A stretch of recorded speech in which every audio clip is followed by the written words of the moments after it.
তোলাবাজি ও ভয় দেখানোর অভিযোগে নারায়ণগড়ের ডহরপুর এলাকা থেকে এক যুবককে গ্রেপ্তার করল পুলিশ। ধৃতের কাছ থেকে উদ্ধার হয়েছে একটি দেশীয় পিস্তল। ধৃত যুবক নিজেকে বিজেপি কর্মী হিসেবে পরিচয় দিয়েছেন এবং বিরোধী দলনেতা শুভেন্দু অধিকারী এবং নারায়ণগড় ব্লকের বেশ কিছু বিজেপি নেতৃত্বদের সঙ্গে তার একাধিক ছবি প্রকাশ্যে আসতেই শুরু হয়েছে রাজনৈতিক শোরগোল। পুলিশ ও স্থানীয় সূত্রে জানা গেছে, ধৃত যুবকের নাম তমাল জ্যোতি জানা, বয়স ২৬ বছর। তিনি বেলদা এলাকার বাসিন্দা। অভিযোগ, গত কয়েক মাস ধরে ১৬ নম্বর জাতীয় সড়ক সংলগ্ন ডহরপুরের একটি হোটেলের ম্যানেজারকে ফোন ও হোয়াটসঅ্যাপের মাধ্যমে লাগাতার হুমকি দিচ্ছিলেন তমাল। ওই ম্যানেজারের কাছে মোটা অঙ্কের টাকা দাবি করা হচ্ছিল বলেও অভিযোগ। শুক্রবার রাতে তমাল সরাসরি ওই হোটেলে গিয়েই টাকা দাবি করে বসেন। হোটেল কর্তৃপক্ষ টাকা দিতে অস্বীকার করলে শুরু হয় বচসা। যুবকের আচরণ সন্দেহজনক মনে হওয়ায় হোটেলের কর্মীরা তার ব্যাগ তল্লাশি করেন। তল্লাশিতে একটি দেশীয় পিস্তল উদ্ধার করা হয়েছে। খবর পেয়ে নারায়ণগড় থানার পুলিশ দ্রুত ঘটনাস্থলে পৌঁছে অভিযুক্তকে গ্রেপ্তার করে এবং আগ্নেয়াস্ত্রটি বাজেয়াপ্ত করে। পুলিশ অভিযুক্তের ফোন থেকে হোটেল ম্যানেজারকে হুমকি দেওয়ার হোয়াটসঅ্যাপ চ্যাটের স্ক্রিনশটও সংগ্রহ করেছে। তদন্তকারী আধিকারিকরা খতিয়ে দেখছেন উদ্ধার হওয়া আগ্নেয়াস্ত্রটি কোথা থেকে জোগাড় করা হয়েছিল। এই তোলাবাজি চক্রের সঙ্গে আর কেউ জড়িত আছে কিনা সে বিষয়েও খোঁজ খবর নিচ্ছে পুলিশ। ঘটনার পর থেকে সোশ্যাল মিডিয়ায় শুভেন্দু অধিকারী সহ বিজেপির শীর্ষ নেতাদের সঙ্গে অভিযুক্ত তমাল জ্যোতি জানার একাধিক ছবি ভাইরাল হতে শুরু করেছে। পুলিশ সূত্রে জানানো হয়েছে যে ধৃত যুবক বিজেপির সঙ্গে যুক্ত। অন্যদিকে গ্রেপ্তার হবার পর তমাল জ্যোতি জানার দাবি, আমি বিজেপি করি বলেই শাসক দল চক্রান্ত করে আমাকে ফাঁসিয়েছে। তবে পুলিশ এই অভিযোগ উড়িয়ে দিয়ে অপরাধমূলক ধারায় মামলার প্রক্রিয়া শুরু করেছে। এ বিষয়ে বিজেপি নেতা গৌরীশঙ্কর অধিকারীর সঙ্গে যোগাযোগ করা হলে তিনি বলেন, তমাল জ্যোতিকে চক্রান্ত করে ফাঁসানো হয়েছে। ওই হোটেলে নিয়মিত মধুচক্রের আসর বসে, তা নিয়ে প্রতিবাদ করার জন্য ওই যুবকের সঙ্গে হোটেল মালিকের বিবাদের সূত্রপাত এবং বিভিন্ন সময় তাকে ফাঁসিয়ে দেওয়ার হুমকিও দেওয়া হয়েছিল। তমালের কাছ থেকে যে বন্দুকটি উদ্ধার হয়েছে সেটি আসলে একটি খেলনা বন্দুক বলেও দাবি করেন তিনি। তমালকে ডেকে এনে মারধর করে চক্রান্ত করে পুলিশের হাতে তুলে দেওয়া হয়েছে বলেও অভিযোগ করেছেন তিনি। দেখুন, তমাল জ্যোতি হচ্ছে অত্যন্ত প্রতিবাদী ছেলে। নারায়ণগড় বাইপাসের ডহরপুর সংলগ্ন একটি পেট্রোল পাম্পের গায়ে পেট্রোল পাম্প মালিকের বা তার ভাড়া দেওয়া একটি হোটেল আছে যেখানে মধুচক্রের আসর চলে, এবং সেই অঞ্চলের যিনি সভাপতি তৃণমূল কংগ্রেসের, তার প্রত্যক্ষ মদতে তিনি বসে থাকা অবস্থায় এইসব কর্মকাণ্ড হয়। তো তমাল জ্যোতি জানা সেই বিষয় ওই হোটেলে খেতে গিয়ে জানতে পেরে তার প্রতিবাদ করে, এবং সেই প্রতিবাদ পরে পরে অনেক জোরালো হয়। তমাল জ্যোতি জানাকে নানাভাবে ধমকানো হয়, চমকানো হয় এবং প্রলোভনও দেখানো হয়। তাতে কোনোভাবেই তাকে নিরস্ত্র করতে না পেরে, এই প্রতিবাদ থেকে সরাতে না পেরে, কালকে এক প্রকার তাকে ওই হোটেলে নিয়ে গিয়ে মারধর করা, জোর করে এই সমস্ত কথা বলানোর চেষ্টা করা যে সে ওখান থেকে তোলা আদায় করতে গেছে, টাকা চাইতে গেছে। যখন ওগুলা বলাতে পারেনি প্রচন্ড মারধরের পরেও, তখন একটি বন্দুক ওর ব্যাগে ভরে দেওয়া হয়েছে, দিয়ে পুলিশ ডেকে অস্ত্র আইনের মামলা দেওয়া হয়েছে। ওই বন্দুকটা কি রঞ্জিত বোসের নেতৃত্বে মধুচক্রের আসরকে টিকিয়ে রাখার একটা প্রচেষ্টা, যার সঙ্গে পুলিশেরও যোগ আছে। আচ্ছা, ওই বন্দুকটা কি ওর নয়? একদমই নয়। ভারতীয় জনতা পার্টির কর্মীরা ঝান্ডা ডান্ডা কেনার পয়সা পায় না, কেস লড়ার পয়সা পায় না। সেখানে একটা শিক্ষিত ছেলে খেটে খায়, কোনোদিন তার নামে একটা কেস নেই, সে বন্দুক নিয়ে ওখানে যাবে কেন? আমরা কিছু আর একটার পর একটা আমরা অডিও প্রকাশ করছি, যেখানে পরিষ্কার বোঝা যাচ্ছে যে ওই মধুচক্রর যে হোটেল, তার যারা কর্মচারী দিনের পর দিন তমাল জ্যোতি জানাকে হুমকি দিচ্ছে, ধর্ষণের কেসে ফাঁসিয়ে দিব, পুলিশ কেসে ফাঁসিয়ে দিব, এই হুমকি চলছিল। এবং সেটাকে তার একটা সত্যতা তারা দেখালো, যে তারা যে হুমকি দিয়েছিল সেটা করে দেখাতে পারছে তৃণমূল এবং পুলিশের সৌজন্যে, সহযোগিতায়। তাহলে আপনি বলছেন তমাল জ্যোতি পুরোপুরি নির্দোষ? একদম নির্দোষ। আমরা এটুকুও জানতে পেরেছি পুলিশ সূত্রেই, থানার ভেতর থেকেই, যে বন্দুকটি ওকে করা হয়েছে, ওর ব্যাগে দেওয়া হয়েছে, সেটিও একটি খেলনা বন্দুক। সেটা যাতে প্রকাশ্যে না আসে, সেটি যাতে পুলিশ তার ব্যর্থতার যাতে মানুষের সামনে না আসে তার জন্য সেটিকেও এমন ভাবে প্যাক করা হয়েছে, মুড়ে রাখা হয়েছে, সেই ছবি থানা থেকে প্রকাশ করা হয়নি। সেটিও আমাদের কাছে একদম নির্দিষ্ট খবর আছে যে ওটি একটি খেলনা বন্দুক দিয়ে ওকে ফাঁসানো হয়েছে। সানন্দা নিউজের পক্ষ থেকে ফোন করা হয়েছিল হোটেল মালিক সৌমেন নন্দীকে। সৌমেন নন্দী কি জানিয়েছেন শুনুন। ঘটনাটা আজকের না, গতকালে। ঘটনাটা গতকাল হয়েছে, আর ঘটনাটা 2 মাস ধরে ঘটছে। আচ্ছা। ঠিক আছে। তা হ্যাঁ, আপনি যে নামটা বললেন, আমি ছেলেটাকে চিনিও না, জানিও না, বাড়ি কোথায় আমি কিছুই জানি না। ঠিক আছে। উনি আমাকে বিভিন্ন রকম ভাবে হুমকি দিচ্ছিলেন। অ্যাকচুয়ালি আমার দেখুন, হোটেল হোটেল হোটেল কাম লজিং ব্যবসা। ঠিক আছে। আমার এখানে বিভিন্ন রকম কাপলসরা আসা যাওয়া করে, কিন্তু আমি রেজিস্টার মেনটেন করে সমস্ত প্রকার ডকুমেন্ট সাবমিট করেই আমি কিন্তু রুম তাদের প্রোভাইড করি। আচ্ছা। এমনকি 18 বছরের ঊর্ধ্বে, 18 বছরের নিচে, হ্যাঁ, আমি কোনো রুম আমি প্রোভাইড করি না। আমি এমনকি আপনারা যদি চ্যানেল থেকে আমার রেজিস্টারও যদি চেক করতে চান, আমার কাছে সরাই লাইসেন্সও আছে, যেটা মানে লজিং লাইসেন্স যেটাকে বলে হয়, সেই লাইসেন্সও আছে।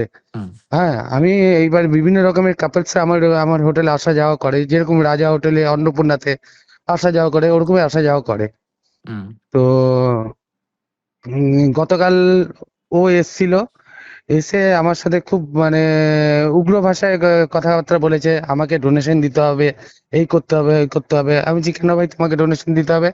না, আমি অখিল ভারতীয় হিন্দু পরিষদের এসে আমরা হিন্দুরা পিছিয়ে যাচ্ছি, হ্যাঁ, রোলিং পার্টি খুব এগিয়ে আছে। আমি তো দেখো ভাই, আমি একটা ব্যবসায়ী লোক, আমি কোনো পার্টি পলিটিক্সকে আমি ডোনেশন দেই না। তুমি যদি কোনো একটা গরিব মেয়ের বিয়ে হয় বা একটা ব্লাড ডোনেশন ক্যাম্প হয়, সেখানে আমার কাছে ডোনেশন নিতে আসে, আমি দেবো। তো এইসব কথা বলাতে ও আমার সাথে এক দুটো অশ্লীল ভাষায় কথা বলেছে। তখন আমার স্টাফরা ওকে চেপে ধরেছে। তখন আমি ওর আইডেন্টি কার্ড দেখতে চাই, যে ভাই তুই কে, তোর কি নাম, তুই যা তোর জোর দিয়ে কথা বলছিস, তুই কে? ও কিছুতেই আমাকে আইডি ছিল, ব্যাগটাকেও দেখছি 2 হাতে জড়িয়ে ধরে ব্যাগটা রয়ে গেছে ছিল। তো সাথে সাথে আমি এখানে অঞ্চল সভাপতি যে আছে থানাতে ফোন করলাম, অঞ্চল সভাপতিকে ফোন করলাম, আমার আশেপাশে যারা পড়োশি আছে পাম্প মালিক তাদেরকে ফোন করলাম, তারা সবাই এসলো। আসার পর তার হাত থেকে জোর করে আমরা ব্যাগটাকে মানে কাড়িয়ে নিই। কাড়িয়ে নিয়ে যখন ব্যাগটাকে খোলা হলো, ব্যাগটা খুলতেই মানে আমাদের চোখে ছানা বড়া, ভিতরে একটা 9mm দেশি পিস্তল। আচ্ছা।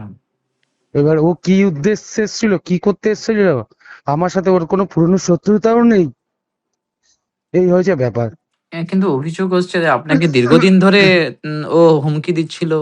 হ্যাঁ হ্যাঁ হ্যাঁ, আমাকে হোয়াটসঅ্যাপে মেসেজও আছে, মেসেজগুলো আমি থানাতে দিয়েছি। আমার কাছে যেসব মেসেজ ও পাঠিয়েছে, ওর তাহলে ওর সাথে পরিচয় হলো কি করে? মানে আপনি পরিচয় পরিচয় কিছু না, আননোন নাম্বার থেকে মেসেজ এসছে। কিন্তু আপনি ও বললেন যে আমি আমার আগেই চিনতাম না ওকে। আপনি কালকেই ওই না না না আগে আগে চিনতাম বলতে 2-3 মাস ধরে ও আমাকে হুমকি দিচ্ছিল। তার আগে নাকি একবার আমার হোটেলেও খেতে এসেছিল, হুম। মদ্যপ অবস্থায় ওরা খেয়েও গেছে, 3-4 জন মিলে এসেছিল। আচ্ছা।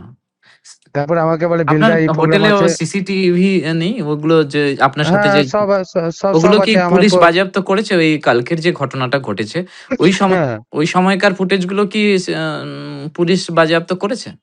হ্যাঁ, পুলিশ তো দেখুন, আজকে সকালে পুলিশ তো ইনকোয়ারিতে এসেছিল, ওকে হুম। নিয়ে এসেছিল বোধহয়। হুম। ঠিক আছে, আমার ক্যামেরা ফুটেজ টুটেজ সব ওনারা ওদেরকে দেখেছে বোধহয়।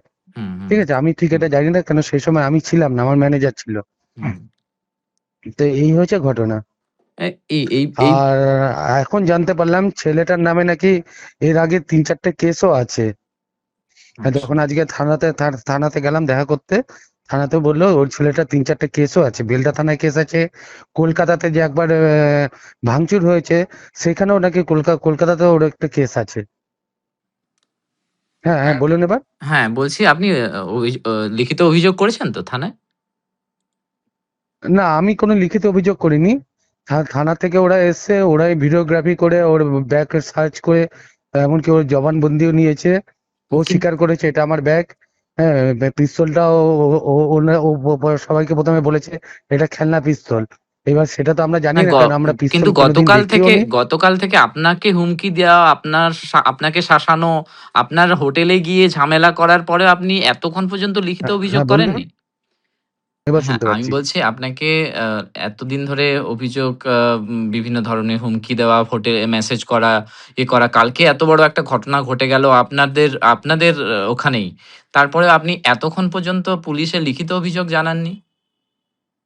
পুলিশ এসে জিজ্ঞাসা করেছে যে কেসটা কি আমরা করব না আপনি করবেন? আমি বললাম, স্যার আপনারা দেখুন, আপনারা যেটা ভালো বুঝবেন সেটাই করুন। আচ্ছা। তাহলে পুলিশ স্বতঃস্ফূর্ততার সাথেই কেস একটা করেছে ওর নামে। তাই তো?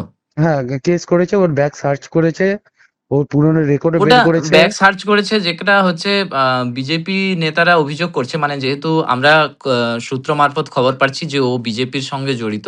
তো বিজেপি হুম, নেতাদের সাথে তার ছবিও আছে। আমরা যাদের সাথে ছবি আছে তাদেরকে ফোন করে জানলাম। তারা বলল হুম। যে ওকে আপনি ফাঁসিয়েছেন এবং পুলিশও তার সাথে জড়িত। আপনার ওখানে না দেখুন, মধুচক্রর ওকে আমি কেন ফাঁসাতে যাব? হুম। ও আমার কি শত্রুতা করেছে? এমনকি ওই আমি ওকে চিনি না বন্দুকটাও জানি না। বন্দুকটাও পাখি মারার একটা খেলনা বন্দুক। এটাও তারা অভিযোগ সে করছে। সেটা দেখুন, সেটা কি বন্দুক না বন্দুক আমরা তো জানি না, আমরা চিনিও না ওসব জিনিস। আচ্ছা, আচ্ছা। আর আমি যে ওকে ফাঁসাতে যাব, আমার ওকে ফাঁসিয়ে আমার লাভটা কি আছে? হুম। ওনাকে আমি চিনি না জানি না, আমার সাথে ওর কোনো সম্পর্ক নেই। আপনি ওই বন্দুকটা 9mm পিস্তল ওটা মানে জানলেন কি করে? ওখানে যে পুলিশ অফিসাররা বাজেয়াপ্ত করেছে তারাই বলেছে মুখে। আচ্ছা। আপনার হোটেলের ভেতরেই বাজেয়াপ্ত হয়েছে না? না না, আমার হোটেলের ভিতরে না, হোটেলের বাইরে। হোটেলের বাইরে ওর কাঁধে ব্যাগ ছিল, ও হোটেলের ভিতরেও ঢোকেনি। কিন্তু একটু আপনার কথায় অসঙ্গতি পাচ্ছি স্যার। আপনি তো বললেন আপনার হোটেলের মধ্যে এসে আমাদেরকে না না, হুমকি মানে করছিল। হোটেল বলতে আমার রিসেপশন বোঝাতে যাচ্ছি। আর আচ্ছা আপনার বাইরেটা বলতে আমার লনটা যেখানে আছে, যেখানে পার্কিং প্লেস আছে, সেই জায়গায় ঘটনাটা ঘটেছে। আচ্ছা। আপনি এর আগে যে বারবার WhatsApp এর মাধ্যমে হুমকি দিচ্ছিল, ফোনের মাধ্যমে হুমকি দিচ্ছিল, সেটা অভিযোগ করেননি পুলিশকে স্যার? দেখুন, আমরা তো ব্যবসায়ী লোক। হুম, আমাদেরকে একটা ছেলে হয়তো 10 টাকা 20 টাকার মদ খেয়ে আমাদেরকে হয়তো চমকাতে পারে। তো আমরা হুম। সেসব জিনিস নিয়ে আমরা ভয়ও পাই না, আর অত কিছু আমরা অভিযোগও করতে যাইনি। আপনি ওখানে বললেন যে পঞ্চায়েতের ওখানে কাউকে ফোন করে জানলেন ওখানকার এলাকার যে পঞ্চায়েত, কি নাম ওনার? পঞ্চায়েত না, অঞ্চল সভাপতি। অঞ্চল সভাপতি কি নাম? ওনার নাম রঞ্জিত বোস। উনি এসছিলেন এলাকায়? আপনার ওখানে ডাকে এসছিলেন? হ্যাঁ হ্যাঁ হ্যাঁ, উনি স্পটে ছিলেন সেই সময়। আচ্ছা, আচ্ছা। স্যার আপনার নামটা জানতে পারি একটু? আমার নাম সৌমেন নন্দী। আর বাড়ি স্যার আপনার? আমার বাড়ি খড়গপুর। আপনি এখানে হোটেলটা কতদিন ধরে করছেন? আমার হোটেলটা হয়ে গেল 3 বছর। আর এই তমাল বাদে আর কেউ কোনোভাবে না আপনার না না না না না না না, কারোর সাথে আমার কোনো রকম না আজ পর্যন্ত ঝগড়া হয়েছে, না ঝামেলা হয়েছে, না কোনো কিছু হয়েছে। এই ফার্স্ট তো? এই ফার্স্ট। আর গতকালও মদ্যপ অবস্থায় ছিল। আচ্ছা, মদ্যপ অবস্থায় ছিল। হুম। মানে মদ কোথায় খেলো? মানে আপনার ওখানেই? না, আমার এখানে খাইনি, আমি তো ওখানে অ্যালাউই করিনি ওকে। এ বিষয়ে তৃণমূলের ব্লক সভাপতি সুকুমার জানা তিনি কি জানালেন শুনুন। তো নির্বাচন যত এগিয়ে আসবে তাদের তো এরকম প্রত্যেকটি বারে হয়ে থাকে, এরা করবে।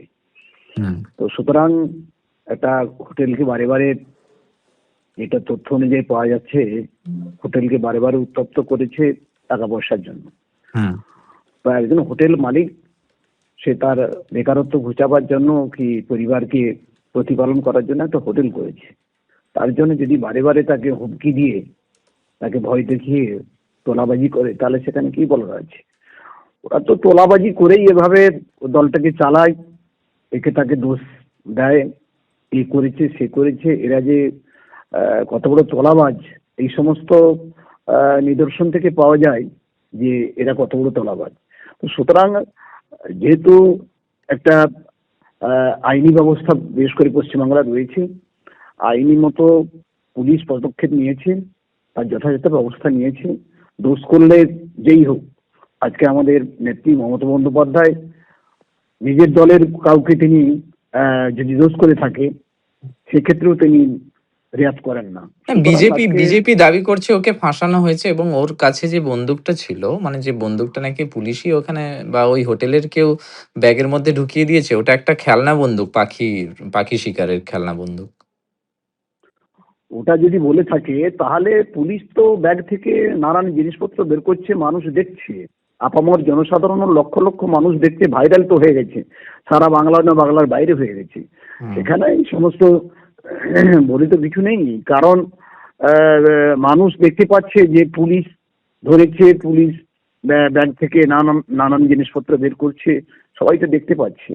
এখন কি হবে, ওই দোষটাকে চাপা দিতে গেলে খেলনা বন্দুক, এটা বন্দুক নয়, এটা প্লাস্টিক, এগুলো তো বলতেই হবে। তো সুতরাং পুলিশ তার ব্যবস্থা নেবে, আইনের পথে চলবে। এখানে আমাদের কিছু বলার নেই, একটু পুলিশই পদক্ষেপ নিয়েছে, পুলিশ পদক্ষেপ অনুযায়ী এগিয়ে যাবে, বিচারের জায়গায় থাকবে, এটাই হচ্ছে আমাদের বক্তব্য। ঠিক ঠিক, ধন্যবাদ ধন্যবাদ। নিজেকে আপডেট রাখতে ফলো করুন সানন্দা নিউজ।